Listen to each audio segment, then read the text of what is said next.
오늘은 13주차 강의입니다. 오늘 순종에 대해서 저와 여러분들이 함께 강의를 살펴보기를 원하는데요.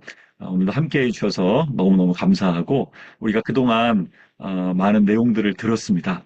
북한에 대해서 우리가 많은 역사와 또 북한 교회가 어떻게 있었는지에 대해서도 듣고요. 그리고 하나님 앞에 우리가 어떻게 준비할 것인지 전략 발표도 또 이렇게 계속적으로 준비하면서 나아가는 과정 가운데 있습니다. 제가 여기 사진을 하나 올려드렸는데요. 북한 동포들이여 희망을 버리지 마시오라는 사진입니다. 많은 사람들이 북한에 대해서 생각하면서 통일이 과연 언제 올 것인가를 고민하고 또 그날을 준비하고 있습니다. 우리나라뿐만 아니라 전 세계 많은 나라에 하나님께서 그러한 동일한 마음을 주셔서 통일에 대한 그리고 통일이 되었을 경우에 골든타임, 이 시간을 어떻게 활용해서 북한 땅에 들어가 복음을 전할 것인지를 하나님께서 준비시켜가고 계십니다. 그 일 가운데 우리가 북한교회 개척학교가 세워져서 벌써 5년째 진행이 되고 있고요. 하나님께서 오늘 강의를 통해서 정말 우리가 그 일에 더 적극적으로 또 기쁨으로 감사함으로 나아갈 수 있는 그 순종의 발걸음까지 우리가 나갔으면 좋겠고, 그럴 때 우리 북한 동포들이 결국 희망을 버리지 않고 또 하나님 은혜 가운데 붙들림 받아 잘 지내고 있다가 결국에는 함께 예배할 그날이 오게 될 줄로 믿습니다. 한 분 한 분 순종의 발걸음으로 여기까지 오신 모든 분들 너무너무 감사드리고요. 북한이 복음으로 회복되는 것, 그것이 하나님의 뜻입니다. 반드시 그 일들이 이루어질 것입니다. 여러분 믿으시죠? 그 일에 하나님께서 준비시키시는 그 일이 사람들을 준비시키시는 것인데 그 가운데 우리들을 불러주셨습니다. 저는 군대에 있을 때 하나님께서 그 마음을 너무 강력하게 주셔서 나의 사명은 북한 선교다라는 그 마음으로 여기까지 달려왔는데요. 그러다 보니까 하나님께서 계속적으로 많은 것들을 보여주셨고 깨닫게 해주셨습니다. 저는 지금도 너무 감사하고 행복한 것이 하나님의 그 부르심 앞에 순종했을 때 하나님께서 이렇게 일하셨구나. 제가 뭐 대단한 것도 아니고 또 우리 선교회도 우리 교회도 너무나 미약하고 너무나 부족함이 많지만 하나님께 순종했을 때 하나님이 이렇게 일하셨구나라는 것들을 계속적으로 간증하게 하시고 고백하게 하게 하시는 것 같아요. 북한도 마찬가지입니다. 하나님께서 북한을 회복시키실 것인데 이 마지막 때에 열방의 제사장 나라로 하나님께 쓰임받는 그 놀라운 일들을 펼쳐주실 줄로 믿습니다. 우리 북에서 오신 많은 분들도 고백하고 있습니다. 하나님께서 저 북녘 땅에 상처받고 위로가 필요하고 가난한 그 심령에 하나님의 말씀이 심겨지고 복음이 심겨지면 하나님께서 열방의 제사장 국가로 최종 병기로 이 마지막 때 쓰임 받게 하실 것이다 라는 일을 다 고백하고 있는데요. 그러려면 순종의 전문가들이 필요합니다. 누가 필요하다고요?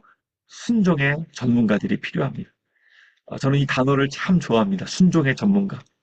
하나님께서 쓰시려고 보셨을 때 이 순종의 전문가들이 준비되어 있다면 하나님께서 얼마나 기뻐하시겠습니까?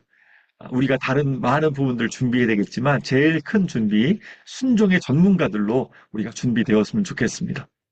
TV에도 보면 달인이라고 하는 프로그램이 있잖아요. 어떤 한 분야에 있어서 전문가가 되는 것입니다. 그 일을 계속적으로 준비하고 연습하고 훈련해서 10년, 20년 동안 결국엔 달인이 되는 것이죠. 우리가 다른 일에 좀 부족하다 할지라도 정말 주님 앞에 순종의 달인들이 되었으면 좋겠습니다. 순종의 전문가로서 하나님이 쓰시고자 하실 때 주님 내가 여기 있습니다 고백하며 주님 앞에 그렇게 달려갈 수 있는 우리 모두가 되었으면 좋겠습니다. 이 땅에 오신 선교사님들, 특별히 저는 이 존 로스 선교사님, 또 맥켄타이어 선교사님 너무너무 참 귀하게 봅니다. 왜냐하면 토마스 선교사가 순교했다는 소식을 들었습니다. 보통은 두렵지요. 왜냐하면 순교에 대한 죽음에 대한 그 앞에 참 두려운 마음이 드는 것이 사실인데 이분들은 토마스 선교사님이 순교했다라는 소식을 듣고서 그러면 우리가 그 땅에 들어가야 되겠다 그런 마음을 가지신 것이죠. 그래서 중국 땅으로 먼저 들어와서 고려문이라는 곳에 1874년도에 도착을 하게 됩니다. 그런데 본인들은 순종해서 나왔을 뿐입니다. 어떻게 선교해야 될지 알 수 없어요. 그런데 북한에서 나온 귀한 청년들을 만나게 되죠. 서상륜이라든지 백홍준이라든지 인삼 장사를 하기 위해서 나온 청년들인데 이들이 열병에 걸렸습니다.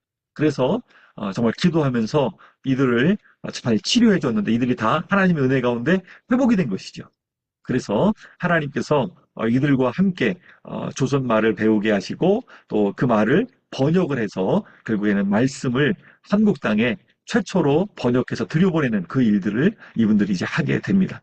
여러분 보십시오.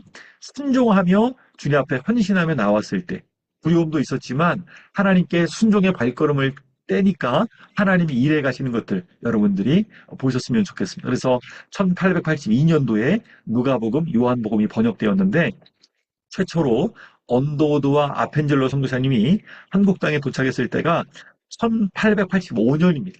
그러니까 공식적으로 선교사들 방문이 있기 전에 성경이 먼저 번역되어서 이렇게 성경들이 조선 땅으로 수십 권, 수백 권, 수천 권 그 이상으로 번역되어서 조선 땅에 들어왔다는 것 자체가 하나님께서 얼마나 놀라운 일들을 행하시는지를 볼 수가 있습니다. 이 맥켄타이어 선교사님이 선교 본부에다가 이런 편지를 보냈어요. 4명의 한국인들에게 세례를 주었다. 이들은 앞으로 있을 놀라운 수학의 첫 열매들이라고 확신한다. 네, 인삼장사로 하러 왔던 전혀 말도 통하지 않을 이들인데 이들이 앞으로 놀라운 수학의 첫 열매들이라고 확신한다. 서해국 정책이었잖아요. 그때는 흥선대원군에. 그래서 이것들은 곧 무너질 것이다. 또한 한국인들은 천성적으로 꾸밈이 없고 꾸밈이 없는 민족이고 종교적인 성향을 가지고 있으므로 나는 그들에게 기독교가 전파되면 곧바로 급속하게 퍼져나갈 것을 기대한다. 바로 여기에 세계 교회를 향해 열려있는 새 민족, 새 나라, 새 언어가 있는 것이다. 라고 영국 본부에다가 선교 편지를 이렇게 보내고 있습니다. 여러분 이 문구들을 하나하나 보게 되면 여러분 순종하며 나왔을 때 하나님이 이렇게 일하십니다. 라는 것들을 여러분 보실 수 있는 것 같지 않습니까? 하나님께서 그래서 우리도 순종의 전문가가 되기를 원하시고 순종할 때 하나님 이렇게 일하신다는 것들을 하나님 깨닫게 하시기를 원하십니다. 저는 저의 계획과 또 저의 여러 가지 생각들이 있습니다. 그런데 더 큰 것은 하나님의 계획이죠. 하나님의 계획이 우리의 생각과 비교하면 우리의 계획과 전략에 비교하면 어마어마하게 크다는 것을 우리가 인정해야 됩니다. 그래서 우리는 하나님을 신뢰해야 합니다. 나의 계획에 따라 북한 교회가 세워지는 거 아닙니다. 우리가 늘 그것을 정말 하나님 앞에 인정해야 됩니다. 내 계획이 아니라 하나님의 계획에 따라서 하나님의 뜻에 따라서 주님의 몸된 교회가 세워질 것이다 라고 하는 분명한 확신이 우리가 있는 것이죠. 우리가 열심히 노력하고 북한에 대해서 배우고 또 이렇게 공부를 그동안 12주차까지 오는 동안 많은 것들을 배웠는데 때로는 그런 생각 드셨을 수 있을 거예요. 야, 이거 정말 어렵구나.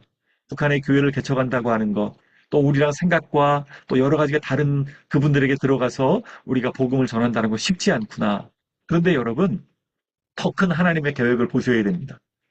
내가 순종했을 뿐인데 하나님께서 그 땅에서 나온 사람들을 만나게 하시고 그들에게 조선말을 배우게 하시고 또 그들과 함께 성경을 번역하게 하시는 하나님의 그 계획. 그들이 그것을 꿈꾸고 왔을까요? 아닙니다. 전혀 그런 생각을 하지 못하고 들어왔어요. 그런데 하나님께서 그 일들을 이루어 나가시는 것입니다. 우리가 지금 여기서 전략 발표를 준비하고 많은 것들을 계획하지만 하나님은요, 훨씬 더 큰 계획을 가지고 계십니다. 우리는 이것들을 준비하고 계획하지만 하나님이 더 놀랍게 내 생각보다, 나의 계획보다, 나의 뜻과 전략보다 훨씬 더 놀랍게 일하실 것이다. 그 확신을 가지고 우리가 북한 땅에 나아가는 것입니다. 이 믿음 가지고 순종하며 나아가는 것입니다. 열방샘 교회라고 하는 탈북민 교회가 세워졌을 때도 마찬가지고요. 곧 사람들이 문 닫을 것이다 라고 얘기를 했습니다. 통일소망선교회가 세워졌을 때도 마찬가지입니다. 불과 3, 4명이 모여가지고 기도 모임으로 시작을 한 거예요. 15년 전입니다. 하나님께서 정말 헌신된 마음 그리고 순종하는 그 한 사람 한 사람들을 통해서 그 일들을 이루어 나가시는 것입니다. 여러분. 북한 땅에 교회가 세워지는 것도 마찬가지입니다. 우리가 열심으로 노력해서 하는 것은 계획하는 것은 한계가 있어요. 그런데 하나님은 한계가 없으십니다. 우리의 생각보다 훨씬 더 위대하시고 전능하신 그런 놀라운 일들을 하나님이 이루실 것이다. 그 뜻을 우리가 생각하면서 하나님의 마음을 생각하면서 우리가 나아가야 되는 것이죠.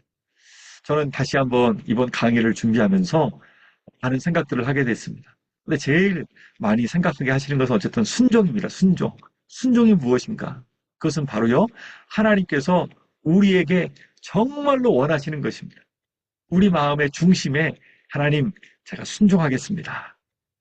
그 순종에 대한 결단, 그것을 하나님 원하셔요. 여러분들이 이번 오전, 오후 또 강의 시간을 통해서 내가 하나님 앞에 순종하려는 마음들을 더 마음에 회복되게 해주시고 내가 하나님 앞에 무엇이든지 순종의 발걸음으로 나가면 하나님이 일하실 것이다. 그 마음을 여러분들이 꼭 받으셨으면 좋겠습니다. 지금까지 그렇습니다. 하나님께서 하나님의 나라를 이루어 오시는데 순종하는 자들을 통해서 하나님께서 이루어 오셨습니다. 노아, 아브라함, 모세, 갈렙, 여호수아, 다윗, 엘리야, 그 외에도 수많은 성경의 인물들 여러분 생각해 보십시오. 그들이 뭐 대단했던 사람들 아닙니다. 근데 그들은요, 순종의 전문가들이었습니다. 하나님의 나라를 하나님께서 그렇게 순종하는 자들을 통해서 여기까지 이끌어 오신 것입니다. 그래서 여러분들이 이 시간을 통해서 순종에 대해서 다시 한번 내가 재발견하는 그런 시간이 되었으면 좋겠고, 주님 앞에 다시 한번 겸손하게 무릎 꿇고, 주님, 제가 주님 앞에 순종하겠습니다. 이 고백을 하면서 주님 앞에 나가면 좋겠습니다. 제가 요한복음, 특별히 제일 좋아하는 성경이기도 하고요. 요한복음을 우리 예재원에서도 가장 먼저 큐티 본문으로 삼는 부분입니다.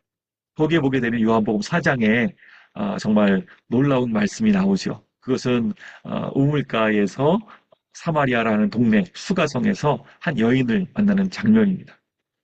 이 여인에게 예수님께서 말씀을 나누시는데 이 여인이 깜짝 놀랍니다. 선지자로 예수님을 이제 대하기 시작합니다. 그리고 나중에는 자신의 과거를 다 알고 계신, 그리고 그 속마음까지도 알고 계신 그 예수님을 보면서 이분이야말로 하나님께서 보내시고자 하셨던 메시아 그리스도가 아니냐라고 하면서 물 들어왔다가 물동이를 버려두고 마을로 막 뛰어 들어가죠.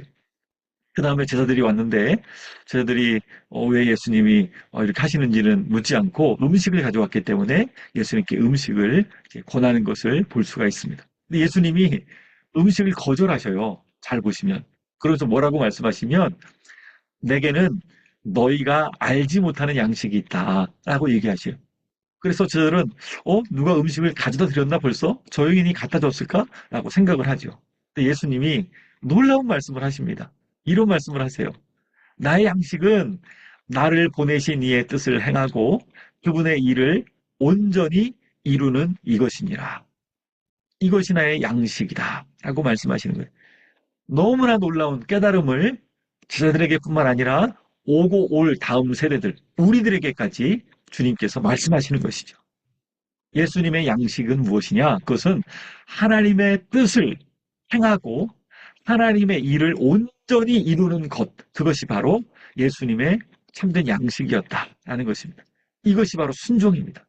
우리를 이 땅에 태어나게 하시고 우리를 죄에서 구원하여 주시고 하나님의 자녀 삼아 주시고 그리고 우리가 자녀된 데서 그치는 것이 아니라 그리스도의 장성한 분량에 이르기까지 우리를 계속해서 자라게 하시는데 결국에 이 모든 일들이 온전히 하나님의 뜻을 행하고 하나님의 일을 온전히 이룰 수 있도록 하나님께서 우리를 순종의 발걸음으로 인도하신다는 것입니다. 이것이 바로 순종이고 이것이 바로 우리의 양식이고 이것이 우리의 삶을 살아가는 데 있어서 가장 중요한 것임을 예수님의 고백을 통해서도 알 수 있지만 우리가 우리의 고백이 되어야 될 줄로 믿습니다.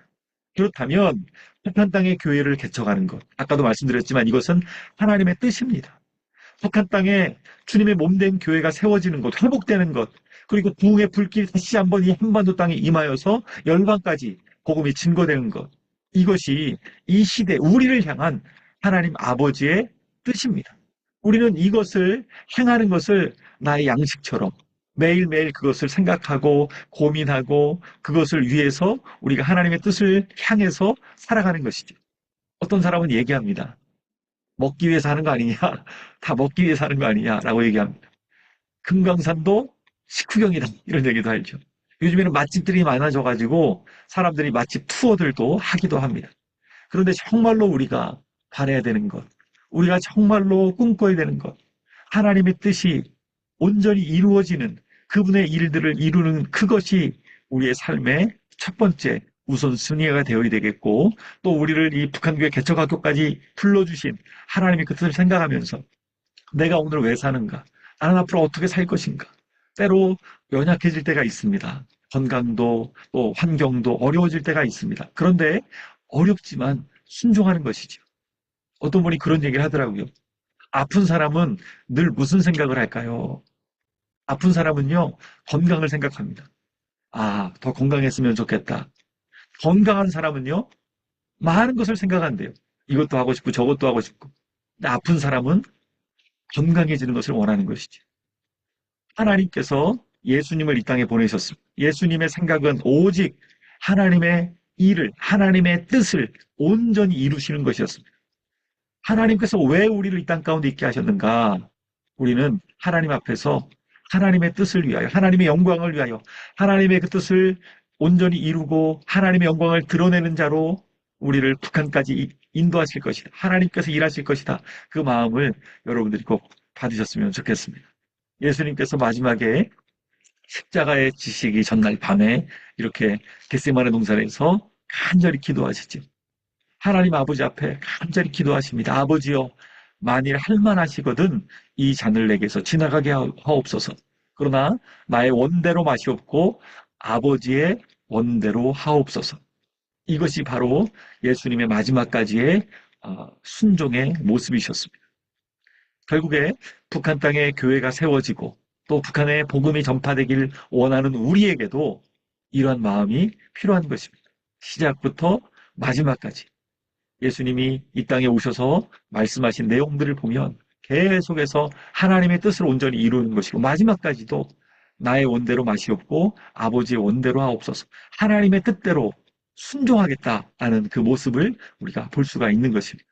우리에게도 우리가 북한교회 개척자로 부름받았다면 가장 중요한 덕목인 이 순종에 대해서 우리가 깊이 있게 고민하고 정말 주님 제 안에 순종의 마음이 늘 있기를 원합니다. 라고 우리가 기도해야 될 줄로 믿습니다. 너무나도 존경스러운 본 회퍼, 영화로도 나왔죠. 이분이 정말로 귀한 신학자입니다. 그리고 미국에서도 교수 자리로도 계속 있을 수 있는 분이었어요. 그런데 독일 땅으로 들어갑니다. 하나님이 부르셨기 때문이죠. 이분이 결국에는 잡혀서 감옥에서 결국에는 순교를 당하게 되는데 이분이 마지막 쓴 그 시가 찬양으로 또 요즘에 많이 불려지고 있죠. 그 선하님의 고요히 감싸여 그 놀라운 평화를 누리며 선한 능력으로 라는 찬양으로 많이 불려지고 있습니다. 이분이 이런 고백을 했습니다. 수백 번의 설교보다 한 번의 순종이 낫다. 미국에서 교수로 또 학자로 그리고 목회자로 그렇게 쓰임 받을 수 있었습니다. 그런데 독일 땅의 많은 영혼들을 위하여 다시 그 땅으로 들어가 결국에는 순교당에 돌아가시기까지 정말로 주님 앞에 순종했던 모습을 보였죠. 우리가 하나님 앞에서 정말로 많은 것들을 행하지만 이 순종이 얼마나 중요한지를 우리가 늘 고백하고 깨달았으면 좋겠고요. 플로이드 맥클랑이라는 분이 이런 말씀을 하셨어요. 하나님 말씀에 순종하는 것은 믿음의 기초를 놓는 것이다. 이분이 굉장히 많은 책을 썼거든요. 이분은 사실 50년 동안 선교 사역을 하신 분, 선교사입니다. 선교사. 아프리카에서 또 아시아에서 또 북미에서 많은 지역들, 유럽에서 남극에서 많은 지역에서 일했습니다. 그런데 이분이 많은 책들에서 가장 핵심적인 말씀들을 하시는 것이 바로 순종입니다. 하나님 말씀에 순종할 때 하나님이 일하시는 것이다 라는 고백을 하시는 것이죠. 하나님의 아버지의 마음이 무엇인가? 그것은 바로 하나님 앞에 순종하려는 정말 우리의 태도, 우리의 삶을 바라보는 자세가 하나님, 제가 하나님께 순종하겠습니다. 그러면 하나님께서 일하신다는 것. 이것이 바로 믿음의 기초를 놓는 것입니다. 말씀을 통하여 우리가 순종할 때 하나님 앞에서 놀랍게 믿음의 역사가 우리 삶 가운데 펼쳐지게 될 줄로 믿습니다. 또 우리가 잘 알고 있는 정말 19세기에 놀라운 그러한 정말 전도자지요. 이분을 통해서 어, 75만 명, 75만 명이 정말 서원하고 돌아왔고요. 이분이 또 수많은 사람들을 위해 100만 명 이상이네요. 100만 명 이상을 전도하고 정말 복음을 전한 사람이었고 기도한 숫자가 이분이 기도해 준 숫자가 75만 명이었다고 합니다. 이분이 이런 고백을 했습니다. 순종은 때때로 느낌을 거스르는 것이다. 미국 역사상에 있어서 가장 위대한 복음 전도자다라고 이렇게 평가를 받고 있는데 100만 마일을 순회했대요. 그리고 1억 명의 사람들에게 설교했고 이분이 그렇게 할 수 있었던 이유는 순종이었습니다. 때로는 하기 싫죠. 때로는 좀 쉬고 싶고 때로는 그만두고 싶고 그런데 하나님께서 마음에 순종에 대한 그런 마음을 주시고 순종했을 때 놀라운 일들을 하나님이 펼쳐나가시니까 하나님 앞에 나는 순종하는 것밖에 없다. 그래서 순종은 때때로 느낌을 거스른다라고 이야기를 그렇게 하고 있는 것입니다. 마지막으로 이분을 좀 살펴봤으면 좋겠는데요. 이분은 어, 찰스 스펄전이 또 귀하게 스승으로 삼았던 분이죠. 토마스 왓슨이라고 하는 분인데 그냥은 잘 모르시죠. 근데 유명한 내용을 이분이 기록을 했습니다. 그게 뭐냐면 웨스트민스터 소유리 문답을 기록한 분입니다. 이분이 이렇게 고백을 합니다. 하나님께 순종하는 것은 우리의 특권이다. 우리에게 많은 특별한 권리가 있지만 가장 정말로 특별한 권리가 있다면 그것은 바로 하나님께 순종할 수 있다는 것이다. 하나님은 우리에게 유익이 되는 것만을 명령하시기 때문입니다. 하나님이 우리에게 나쁜 것을 명령하시지 않습니다. 하나님이 우리에게 정말 망하라고 하시지 않습니다. 하나님 우리에게 가장 좋은 것을 주시기를 원하시는 분이십니다. 그 하나님 앞에 내가 순종할 때 하나님께서 놀라운 일들을 우리 삶을 통해서 펼쳐 가신다는 것입니다. 자, 그럼 순종이란 무엇인가? 일반적인 사람들의 생각을 좀 살펴보기 원하는데요. 순종은 사람들이 좋아할까요? 안 좋아할까요? 안 좋아합니다. 예, 순종이라고 하면 벌써 거부감이 들죠. 왜냐하면 다른 힘 있는, 권위 있는 그런 사람들이 막 누르는 것처럼 순종을 일반 사람들은 그렇게 생각을 하고 있는 것이죠. 어쩔 수 없이 내가 그냥 더 힘 있는 누군가에 의해서 다른 것을 좀 해야 되는 것. 그것이 바로 순종이다라고 일반 사람들은 많이 생각하고 있습니다. 그래서 순종하면 또 다른 의미로 복종, 군대에서 쓰는 용어, 복종 그런 의미로 생각하기도 합니다. 그러니까 이런 것들을 좋아하는 사람이 별로 없어요. 그래서 국어사전에도 보면 이렇게 나와 있어요. 순종하면 순순히 따른다라고 되어 있어요. 순순히 그냥 따르는 거예요. 예, 명령이나 법 이런 것들을 지키고 따르고 그냥 시키는 대로 하고 이런 것들을 순종이라고 그냥 생각을 합니다. 그러니까 순종에 대해서 거부감을 사람들이 가지고 있죠. 그런데 성경에서는 다르게 말합니다. 순종이란 무엇이냐? 첫 번째로 샤마라고 하는 히브리어 단어를 좀 살펴볼 수 있는데 순종이란 무엇이냐? 듣는 거랍니다. 듣는 거. 순종을 하려면 먼저 들어야 되잖아요. 순종은 듣는 것입니다. 듣지 않으면 순종할 수 없습니다. 하나님의 말씀을, 하나님의 뜻을 우리가 듣지 않으면 순종할 수가 없는 것이죠. 그래서 첫 번째로 샤마, 하나님의 말씀을 듣는 것입니다. 샤마, 경청하는 것이고 그것이 바로 순종하다라는 뜻입니다. 그래서 하나님께 순종한다는 것은 듣는 거예요. 듣는 것이 없이는 순종이 없습니다. 이따 또 이후 시간에 경청에 대해서 우리가 듣게 될 텐데 이 연결되는 것입니다. 순종을 잘하기 위해서는 또 경청을 잘 해야 되는 것이죠. 신명기 11장 28절 말씀에 하나님이 이렇게 말씀하십니다. 너희가 만일 내가 오늘 너희에게 명령하는 도에서 돌이켜 떠나 너희의 하나님 여호와의 명령을 듣지 아니하고 본래 알지 못하던 다른 신들을 따르면 저주를 받으리라. 그들은 끊임없이 우상을 숭배했죠. 하나님의 말씀을 거부했습니다. 명령을 듣지 않았습니다. 순종하지 않았다는 것이죠. 듣지 않았다. 순종하지 않았다. 결국에 이것이 성경적인 뜻이고요. 더 깊은 이제 의미들을 살펴보면요. 두 번째는 헬라어로 보면 휘파쿠오라는 뜻인데요. 저는 그래서 순종하면 이 생각을 많이 합니다. 휘파쿠오. 뭡니까? 아래에 있다는 것입니다. 아래. 휘포가 아래라는 것이거든요. 쿠오라는 것은 듣다라는 것입니다. 듣는데 어떻게 듣는다고요? 아래에 서서 듣는 것입니다. 권위를 인정하는 것이죠. 순종이라고 하는 것은 그냥 듣는 것이 아닙니다. 나의 위치를 아는 것이죠. 하나님 밑에서, 하나님 아래에서 내가 듣는 것입니다. 권위 아래에서 내가 듣겠습니다. 라고 하는 것입니다. 골로새서 3장 20절 말씀에도 헬라어로 휘파쿠오라는 단어가 쓰였는데요. 자녀들아 모든 일에 부모에게 순종하라. 여기서도 순종이 그냥 듣는 것이 아니라 아래에 서서 부모의 권위를 인정하고 부모 아래에서 내가 듣는 것을 바로 이 순종이라고 말합니다. 내가 거기에 헌신하겠습니다. 내가 그 말을 따르겠습니다. 라고 권위 아래에서 듣는다라고 하는 그런 뜻이 들어가 있는 것이죠. 순복한다, 오베이라고 하는 의미도 들어가 있는 것이죠. 그리고 더 한 걸음 나아가면 히포타소라고 하는 뜻이 있습니다. 히포타소. 이 휘포는 아까 우리 살펴봤던 휘파 아래라고 하는 말하고 비슷한데 명령하다라는 뜻의 핫소 여기가 이제 합쳐진 것이죠. 그래서 명령을 아래에서 듣는 것입니다. 명령 아래에 내가 있는 것입니다. 여기 보면 누가복음 2장 51절 말씀에 여기에 이제 그 단어가 쓰였습니다. 휘포타소라고 하는 단어가 예수께서 함께 내려가사 나사렛에 이르러 순종하여 받드시더라. 순종하여 받드시더라.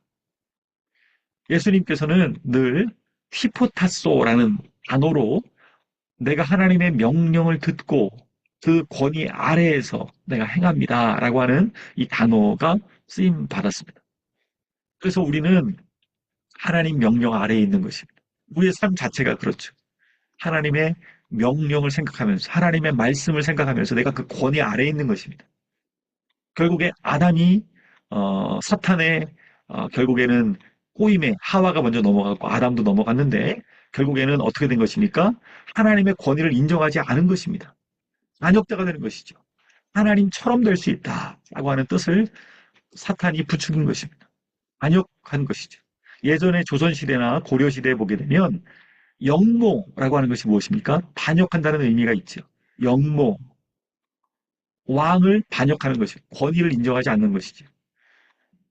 하나님 앞에 우리가 순종한다라고 했을 때 하나님의 모든 섭리와 하나님의 뜻을 그 권위 아래에서 내가 하나님의 명령을 듣는 것 이것이 바로 순종의 뜻을 볼 수가 있고요. 반대적인 의미로 불순종 요한 1서 3장 4절에 보게 되면 죄를 짓는 자마다 불법을 행하나니 죄는 불법이라 라고 말하고 있어요.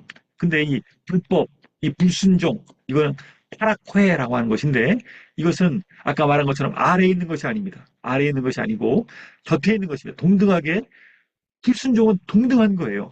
그래서 이 아쿠오라고 하는 것이 합쳐졌는데 이게 뭐냐면 옆으로 흘려듣는다는 것이죠. 예. 어떤 엄마들이 그런 말들을 많이 해요. 내 말을 한 귀로 듣고 한 귀로 흘려버린다. 예. 내 말을 귓등으로 듣는다. 예.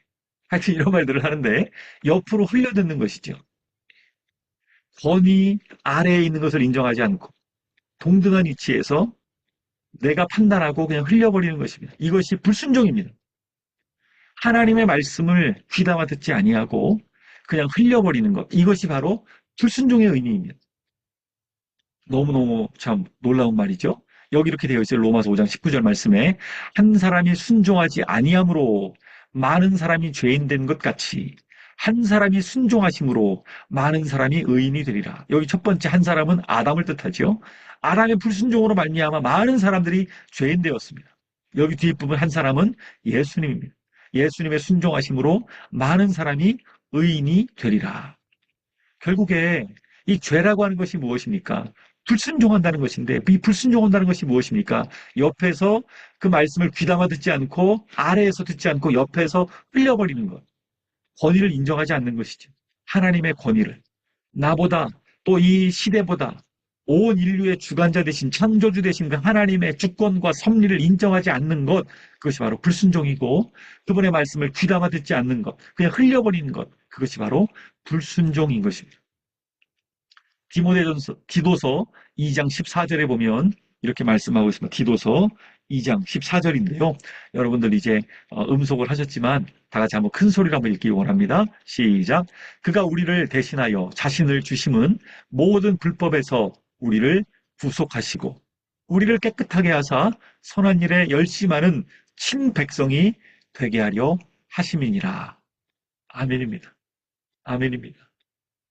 우리를 모든 불법에서 구속하시고 이제는 우리가 깨끗하게 되어서 선한 일에 열심하는 친백성이 되게 하려 하십니다. 하나님을 왕으로 모시고 아까도 우리 찬양했죠? 주님만이 왕이십니다. 하나님의 권위를 인정하고 하나님의 권위 아래에서 내가 살겠습니다. 라고 하는 것이 바로 하나님께서 우리를 건져주시고 구속하시고 우리를 깨끗하게 하셔서 하나님의 그 선한 일에 열심히 하는 친백성이 되게 하시는 그 뜻이 있는 것입니다. 그래서 여러분 아브라함이 하나님 앞에 너무나도 귀하게 인정받았던 사람인데 하나님이 아브라함에 대해서 이렇게 평가하세요. 아브라함이 내 말을 순종하고 내 명령과 내 계명과 내 율례와 내 법도를 지켰습니다. 라고 하나님께서 아브라함을 평가하세요. 무슨 말입니까? 하나님의 권위 아래서 말씀을 듣고 준행했던 인물이었기 때문입니다. 하나님의 권위를 철저하게 인정했던 사람이 바로 아브라함이었습니다. 그래서 하나님께서 이 아브라함에 대해서 이렇게 귀하게 보시는 것입니다. 그는 내 말을 순종했다.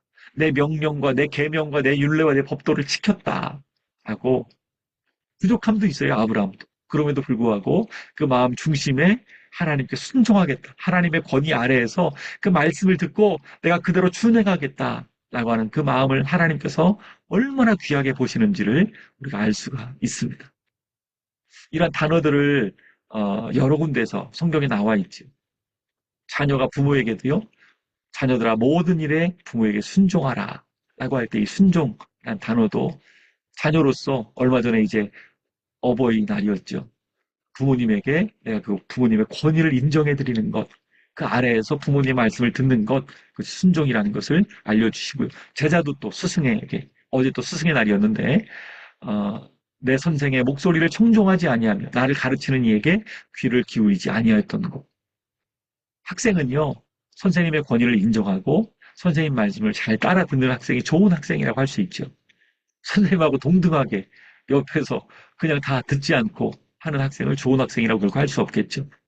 종은 하인에게, 주인에게, 하인이 주인에게 이렇게 해야 되겠죠. 이렇게 말씀하고 사환들아 범사에 두려움으로 주인들에게 순종하되 선하고 관용하는 자들에게만 아니라 또한 까다로운 자들에게도 그리하라. 믿음이 있다라고 하는 이 하인들, 종들이 더 주인의 말에 순종해야 된다라고 가르치고 있고요. 로마서 13장 1절 말씀에도 각 사람은 위에 있는 권세들에게 복종하라. 권세는 하나님으로부터 나지 않음이 없나니 모든 권세는 다 하나님께서 정하신 바라. 하나님 앞에서 내가 하나님 때문에 그 권위에 순종하겠다라는 고백들을 우리가 하는 것이 필요하고요. 그리고 로마서 말씀에 아까 나온 내용 비슷한 내용인데 한 범죄로 많은 사람이 정죄에 이른 것 같이 아담을 뜻하죠. 한 의로운 행위로 말미암아 많은 사람이 의롭다 하심을 받아 예수님께서 순종하신 행위죠. 생명에 이르렀느니라.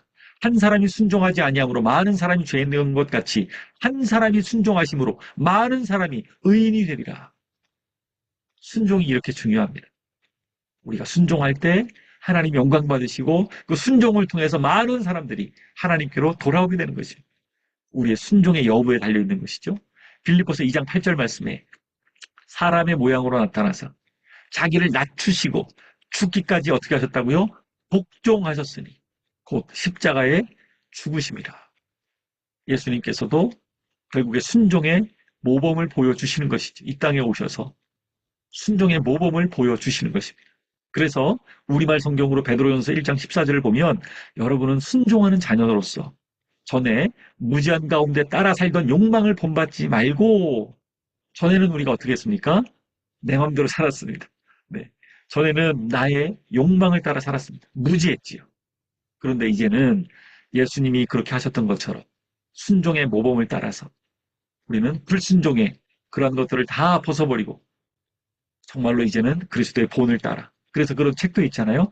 그리스도를 본받아 라는 책도 토마스 아켄피스라고 하는 분이 너무나 놀라운 책을 썼는데 우리가 주님을 본받아 살아간다라고 하는 것은 곧 순종의 자녀로서 여기 보죠. 순종의 자녀로서 순종의 자녀가 되는 것입니다. 우리가 정말로 순종하는 그러한 순종의 자녀들이 되었으면 좋겠습니다. 아브라함이 이제 믿음을 너무나도 굳건하게 지켰고 또 믿음의 조상으로까지 이렇게 불렸던 사람인데 그가 이렇게 이삭에게 얘기하는 거죠. 이삭이 이르되 불과 나무는 있거니와 번제할 어린 양은 어디 있나이까? 아브라함이 이르되 내 아들아 번제할 어린 양은 하나님이 자기를 위하여 친히 준비하시리라. 여호와 일에 하나님을 아브라함은 믿었던 것이고 하나님 말씀에 단순히 순종했던 것입니다. 이 순종하고 믿음이 이 관계가 얼마나 중요한지 여러분 알 수 있죠. 우리가 믿음이 있다라고 하는 것은 곧 순종하는 것입니다. 하나님 말씀 앞에 작은 것부터 순종하며 나아갈 때 하나님께서 우리를 너무 귀하게 보시고 하나님의 일들을 이루어 가시는 것이죠. 그래서 하나님의 명령, 신명기 30장 8절에 나와 있고요. 그리고 하나님의 부르심, 여러분들이 다 이미 부르심 따라서 이곳까지 온 줄로 믿습니다. 그리고 복음의 말씀, 로마서 10장 16절에 나와 있는 것처럼 이 말씀들은 시간이 없기 때문에 찾아볼지 못하는데 다 나중에 찾아보십시오. 또 진리, 이것들에 우리가 순종하는 것입니다. 특별히 바울 사도는요, 순종하지 않는 것, 그 마음 가운데 불신앙이 자리 잡고 있기 때문이다라고 그렇게 강하게 말씀을 하셨습니다. 우리가 마음에 순종하는 마음이 없다면 신앙이 없다는 것이에요. 그래서 하나님의 권위 아래에서 내가 순종하겠습니다. 이 마음이 우리에게 너무나 필요하다라고 하는 것이고요. 그리고 따라서 우리에게 가장 큰 시험이라고 할 수 있는 것은 바로 순종입니다. 이 순종의 시험을 통과하는 자가 바로 이 북한 땅에 복음을 전하고 주님의 몸된 교회를 세우는 일에 합당한 자로 쓰임받게 될 줄로 믿습니다. 이 사울이 큰 잘못을 행했지요. 네가 여호와의 목소리를 순종하지 아니하고 그의 진노를 아말렉에게 쏟지 아니하였으므로 여호와께서 오늘 이 일을 내게 행하셨고 결국에 사울이 왕이 되었지만 초대 왕이지만 버림받았습니다. 왜요? 여호와의 목소리를 순종하지 않았기 때문이죠. 하나님 앞에 순종하는 자가 되었을 때 다윗처럼 하나님이 귀하게 사용하시지만 순종하지 아니하면 이런 결과가 있다라는 것을 우리가 볼 수가 있는 것입니다. 순종이 너무나 중요하다는 것을 다시 한번 저와 여러분들이 살펴볼 수가 있고 북한 땅에 들어갈 때도 이러한 순종의 마음을 가지고 우리가 북한 땅에 들어가는 것이 중요하고 하나님 앞에서 하나님이 일하실 것입니다. 하나님을 신뢰합니다. 전적으로 하나님을 의지합니다. 하나님 말씀하십시오. 듣겠습니다. 사무엘처럼 그렇게 고백하며 나아가는 우리 모두가 되기를 주님의 이름으로 축복합니다. 자, 이어서 성경에서 말하는 순종의 모범들을 조금 살펴보기를 원합니다. 제가 이미지를 넣어가지고 조금 더 업그레이드를 시켰는데요. 여러분 노아, 예, 방주를 만드는데 많은 사람들이 이 노아를 손가락질하고 욕을 했습니다. 그런데 노아는 성경에 보니까 이렇게 표현되어 있어요. 노아가 여호와께서 자기에게 명하신 대로 다 준행하였더라. 이것이 바로 하나님의 지시에 따라 방주를 지었던 믿음의 사람, 바로 이 노아, 순종의 사람, 모범을 보여주고 있는 것이죠. 그리고 아브라함, 아까도 계속 아브라함 살펴봤지만 믿음의 조상이지요. 하나님의 명령을 받았습니다. 그리고 본토 친척 아버지의 집을 떠났습니다. 그리고 가나안 땅으로 결국에는 그 먼 길을 하나님만 의지하면서 나간 것을 볼 수 있습니다. 그때 그 나이가 75세였습니다. 적은 나이가 아니었지. 하나님의 명령을 따라 너는 복이 될 것이다.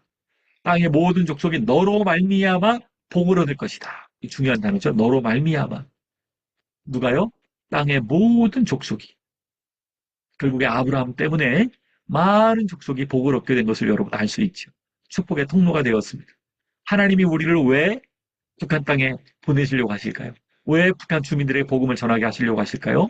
여러분들 때문에 복이, 축복이 저 북녘 땅의 많은 이들에게 흘러가게 될 것이기 때문에 우리들을 불러주셨고 결국에 아브라함이 여호와의 말씀을 따라갔고 순종했다는 것이죠. 그 말씀을 따라 순종할 때 하나님이 일하시는 것입니다. 여러분들이 하나님 말씀을 따라 정말로 나아갈 때 하나님께서 일하실 줄로 믿습니다. 이번에 아울리치로 오신 분 가운데 권사님이 한 분 계셨어요. 80 가까우신 분인데 그분이 열심히 또 따라다니면서 또 기도하고 함께 하셨는데요. 또 미국에서 와서 쉬지 못하고 새벽에 도착했거든요. 주일 저녁에 떠나가지고 한국에 새벽에 도착했는데 바로 통일소망선교에 와가지고 2시간 반 동안 함께 강의 듣고 모임하고 바로 DMZ로 들어가가지고 또 기도회도 했습니다. 시차 적응도 안 됐는데 그냥 얼마나 힘들게 막 다니면서 기도회를 했는지 그분들이 나중에 갈 때 그런 얘기를 했어요. 너무 힘들었다. 근데 너무나 감사했다.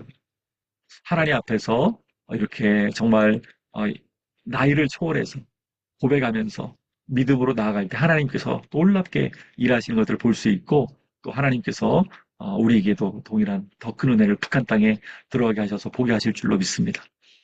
야곱은 어떻습니까? 하나님 말씀을 쫓아서 고향을 가던 중에 결국에 모든 걸 정리해서 이제 고향으로 돌아가잖아요. 근데 하나님이 먼저 말씀하셨죠. 일어나 베델로 올라가서 거기 거주하며 네가 네 형 에서의 낯을 피하여 도망하던 때에 네게 나타났던 하나님께서 거기서 제단을 쌓으라 하신지라. 결국에 야곱은 두려웠지만 형이 400명이나 이끌고서 자기를 죽이러 온다는 소식을 듣고 너무 두려웠지만 결국에 순종함으로 계속 나아가는 모습들을 볼 수가 있습니다.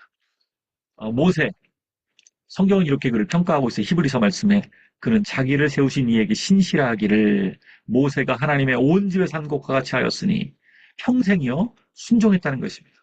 하나님 앞에서 평생 순종해서 하나님의 사환처럼 그렇게 모세가 살았다라고 이렇게 고백합니다. 그는 모세보다 더욱 영광을 받을 만한 것이 마치 집 지은 자가 그 집보다 더욱 존귀함 같으니라. 예수님을 모세보다 더 훌륭하신 분으로 평가하고 있는데 예수님의 그 마음을 알 수가 또 있는 것이죠.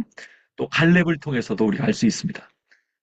여분네 아들 갈렙은 온전히 여호와께 순종하였은즉 그는 그것을 볼 것이요 그가 밟은 땅을 내가 그와 그의 자손에게 주리라 하시고 하나님 말씀 앞에 순종해서 노년에 이르기까지 정말 나 같은 걸 볼 수 있습니다. 저는 구약의 인물들 가운데 정말 많은 좋아하는 인물들이 있지만 그중에서 갈렙을 특별히 좋아합니다. 너무나도 순종해서 이 산지를 내게 주소서 고백하며 나아갔던 이 갈렙. 결국에 하나님 앞에 순종함으로 여호수아와 함께 그 땅에 온전히 들어갈 수가 있었죠. 또 여호수아도 이렇게 평가를 하고 있습니다. 이와 같이 여호수아가 그 온 땅, 곧 산지와 네겝과 평지와 경사지와 그 모든 왕을 쳐서 하나도 남기지 아니하고 호흡 있는 모든 자는 다 진멸하여 바쳤으니 이스라엘의 하나님 여호와께서 명령하신 것과 같았더라. 아까 말했죠? 하나님의 권위 아래서 때로는 사울 왕처럼 좋은 것들이 있을 수 있잖아요. 근데 다 순종해서 그런 것들을 다 남기지 않습니다. 하나님이 지시하신 대로 모든 가나안 족속을 진멸하고 영토를 분배하며 끝까지 나와 내 집은 여호와 하나님만 섬기도라 라고 마지막까지 고백했던 여호수아입니다. 순종의 사람이었죠. 그리고 이 기도는 두려웠을 것입니다. 이 신상을 깨부순다는 것이 자체가 너무너무 무서웠을 것인데 하나님 말씀 앞에 순종합니다. 그리고 결국에 기드온과 300 용사는 큰 전쟁에서 승리를 이끌어내는 귀한 사람으로 쓰임받았던 것을 우리가 알 수 있습니다. 다윗왕, 하나의 흠이 있었죠. 성경의 열왕기 상에 보니까 이렇게 평가하고 있어요. 다윗이 햇사람 우리아의 일 외에는 부하였던 우리아의 아내 바세바를 취했던 그 일 외에는 평생에 여호와 보시기에 정직하게 행하고 자기에게 명령하신 모든 일을 어기지 아니하였습니다. 이 다윗 불순종한 일이 있었습니다. 그리고 하나님 앞에 큰 죄를 지어서 시편 51편에 보면 그 구원의 감격을 회복시켜 주시고 성령을 거두지 마옵소서라고 하는 간절한 기도가 나오잖아요. 우슬초로 나를 정결케 하오 주옵소서. 그렇게 간절히 기도하면서 하나님 앞에 더 순종하려고 나갔던 그의 모습을 볼 수가 있습니다. 엘리야 선지자. 참 재밌지 않습니까, 여러분? 엘리야 선지자. 하나님 앞에 순종해서 들이 시냇가로 갑니다. 그리고 하나님의 때를 3년을 기다립니다. 거기에서 머물면서 아침에는 까마귀들이 떡을 가져오고 고기를 가져오는데 밤에도 떡과 고기를 가져옵니다. 그래서 시냇물을 마시면서 살합니다. 그리고 나중에는 그 시내까지 다 말라서 이제 마실 수가 없게 되는 모습들을 보게 되는데 하나님 앞에 철저하게 순종했던 엘리야 선지자의 모습들을 성경을 통해서 우리가 알 수가 있습니다. 히스기야 왕 어떻습니까?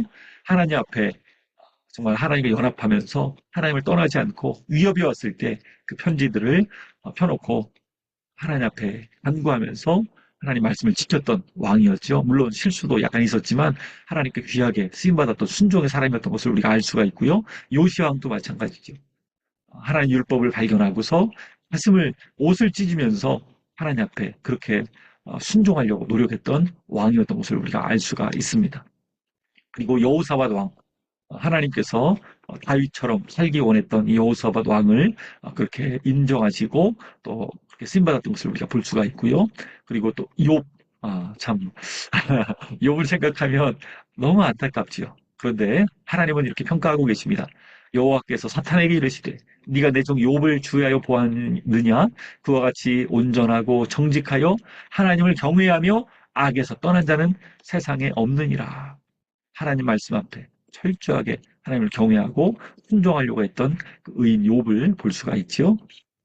요나 선지자, 불순종의 대표적인 선지자 중에 한 명인데 결국에는 물고기 뱃속에서 나와서 니느웨로 가서 하나님 말씀을 선포합니다. 순종한 것이죠. 요나가 여호와의 말씀대로 일어나서 니느웨로 가니라. 니느웨는 사흘 동안 걸을 만큼 하나님 앞에 큰 성읍이더라. 신약으로 돌아와서 사가랴 제사장이죠. 늙은 나이까지 이렇게 고백합니다. 하나님 앞에 의인이니 주의 모든 계명과 규례대로 흠이 없이 행하더라. 모든 계명 또 규례들 이런 것들을 순종하면서 지키려고 노력했기 때문에 결국에 세례 요한이라고 하는 귀한 예수님의 앞길을 예비하는 그러한 아들을 낳게 된 것이죠. 요셉, 예수님의 육신의 아버지죠. 잠에서 깨어 일어나 주의 사자의 분부대로 행하여 그의 아내를 데려왔으나 결국에 요셉도 순종할 수 있었던 것이 정말로 요셉에게 너무나 큰 복이었던 것을 알 수가 있고 분부대로 마리아를 맞이한 것을 볼 수가 있습니다. 예수님의 제자 중에 야고보와 요한입니다. 예수님께서 야고보와 그 형제 요한을 보시니 그들도 배에 있어 그물을 깁는데 곧 부르시니 그 아버지 세베대를 품꾼들과 함께 배에 버려두고 예수를 따라가니라. 예수님의 부르심 앞에 순종해서 나가는 모습들을 볼 수가 있습니다. 세리마테, 세리로 살다가 사람들에게 손가락질을 받고 그러나 많은 돈을 착복할 수 있었던 세관에 있었는데요. 예수님 말씀하십니다. 나를 따르라 하니까 이 세리가 결국에는 예수님을 따라서 마태복음이라고 하는 귀한 글을 또 재능에 맞게 기록한 것을 우리가 볼 수가 있습니다. 고넬료, 베드로 사도를 불러와서 온 집안이 결국에 예수님을 믿게 되는데 성경이 이렇게 평가하고 있습니다. 그가 경건하여 온 집안과 더불어 하나님을 경외하며 백성을 많이 구제하고 하나님께 항상 기도하더니 굉장히 많이 하나님 앞에 순종하려고 노력했던 그의 모습들을 볼 수가 있습니다.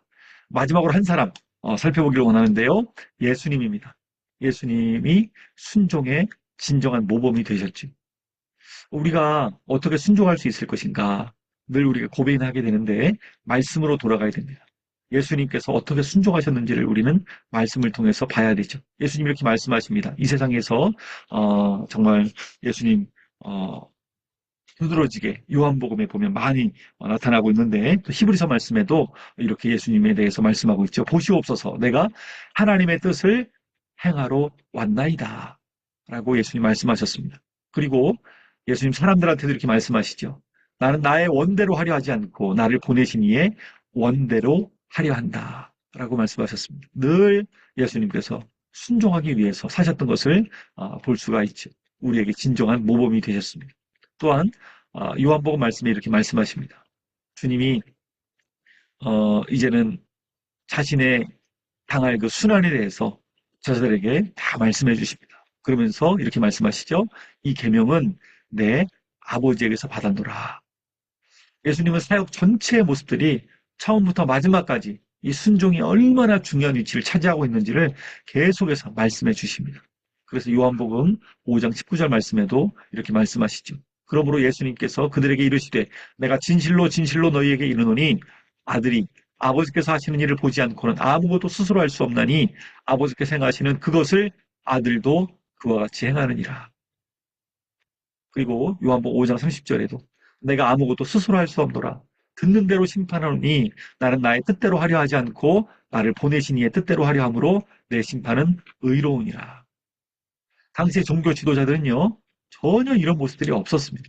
예수님은 계속해서 말씀하십니다. 내가 내 뜻대로 하는 것이 아니라 온전히 하나님의 뜻을 순종하기를 원한다. 하나님께서 행하시는 것을 아들도 행한다라고 말씀하시는 것이죠. 그리고 우리가 잘 알고 있는 아까도 살펴봤지만 빌립보서 2장 5절에서 8절 보면 너희 안에 이 마음을 품어라. 곧 그리스도 예수의 마음이니 라고 말씀하고 있습니다. 예수님의 이 순종, 십자가에 죽기까지 죽으신 이 복종의 이 순종의 마음이 세상을 변화시키는 예수님의 가장 강력한 행동이었던 것을 우리가 알 수 있습니다. 십자가에서 죽으시기까지 순종하신 예수님. 이보다 더 큰 순종은 없는 것이죠. 순종의 절정이고 완성입니다. 예수님은 이 순종을 통해서 온 세상을 다 변화시키셨다는 것을 우리가 알 수 있습니다. 아담은 어떻습니까? 에덴 동산의 선악과를 따먹지 말라는 하나님의 그 명령에 대해서 불순종했습니다. 하나님 말씀을 하나님 권위 안에서 듣지 않은 것이죠. 결국에 이 불순종 때문에 결국에 이 순종을 행하지 않은 것 때문에 결국에 인간의 운명을 좌우하는 그런 일들이 되어버리고 말았습니다. 그래서 우리에게도 제일 중요한 것이 있다면 순종입니다. 성경의 처음부터 마지막까지 변함없이 결국에 하나님의 은혜로 나아갈 수 있는 그 길을 열어주는 것은 순종입니다. 에덴 동산에서 결국에 불순종해서 생명나무 길로 막혀버렸던 것처럼 요한계시록에서도 순종하면 그 길이 회복된다라고 말씀해 주시는 것을 우리가 볼 수가 있습니다. 순종이 그만큼 너무너무 중요한 것이죠. 그래서 한 사람이 순종하지 아니함으로 많은 사람이 죄인 된 것 같이 한 사람이 순종하심으로 많은 사람이 의인이 되리라.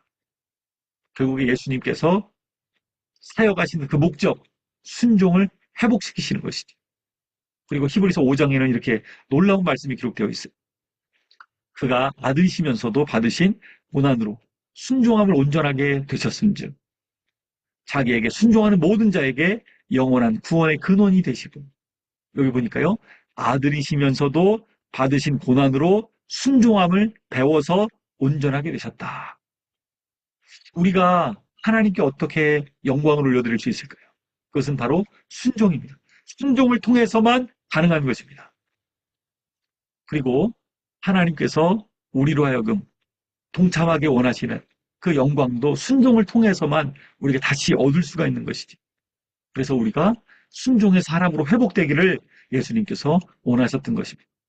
불순종의 사람이 아니라 순종의 사람으로 살아가라고 너희 안에 이 마음을 품으라고 예수님께서 우리에게 순종의 모범을 보여주신 것이죠. 그래서 예수님 말씀하십니다. 나의 계명을 지키는 자라야 나를 사랑하는 자니 나를 사랑하는 자는 내 아버지께 사랑을 받을 것이요. 나도 그를 사랑하여 그에게 나를 나타내리라. 다시 말하면 순종에 대해서 말씀하시는 것입니다.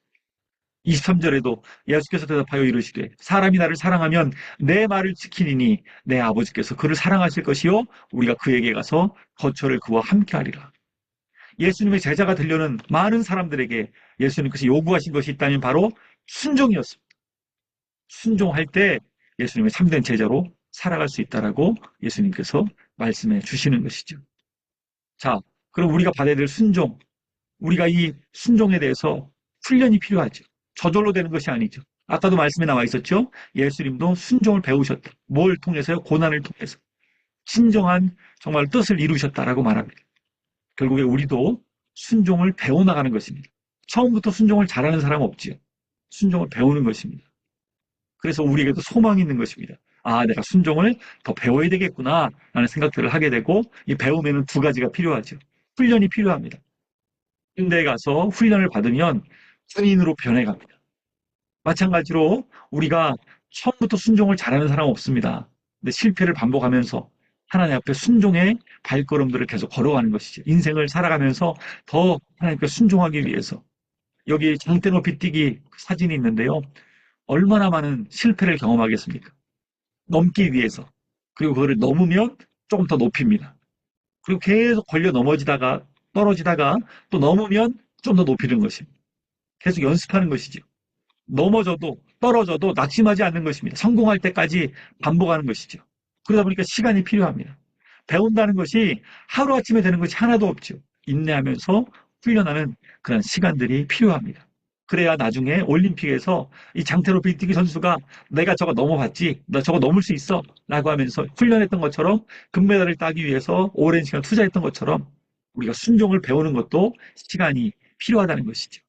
예수님을 믿고 순종하며 내가 순종해서 좀 어긋났다면 다시 순종을 배워나가는 것이고 정말로 내 마음에 완악하고 고집들, 불순종하려는 마음들, 정말 순종하는 것이 어렵다라고 해도 하나님이 때로는 고난을 주시면서까지도 순종을 배우도록 우리를 하시는 것이죠.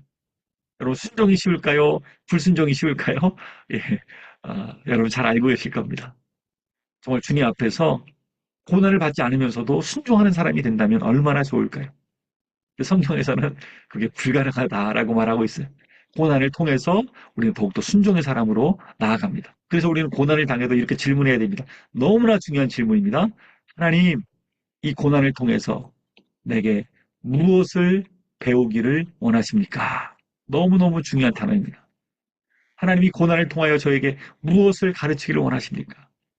우리가 순종의 사람이 되기 원한다면 고난이 목적이 아니라 고난을 통해서도 순종을 배울 수 있다라는 마음을 가지고 우리는 나아가야 될 줄로 믿습니다. 그래서 야고보서 말씀에 내 형제들아 너희가 여러 가지 시험을 당하거든 온전히 기쁘게 여기라. 이는 너희 믿음의 시련이 인내를 만들어내는 줄 너희가 알미라. 인내를 온전히 이루라. 이는 너희로 온전하고 구비하여 조금도 부족함이 없게 하려 함이라. 고난을 당하면서도 감사합니다. 주님 감사합니다. 고백할 수 있는 우리가 되었으면 좋겠습니다. 그래서 결국에 하나님 목적은 고난이 아닙니다. 고난을 통해서 순종케 하시려는 것인데 결국에 목적은 순종만도 아닙니다. 결국에 순종을 배워서 우리가 온전해지는 것이죠.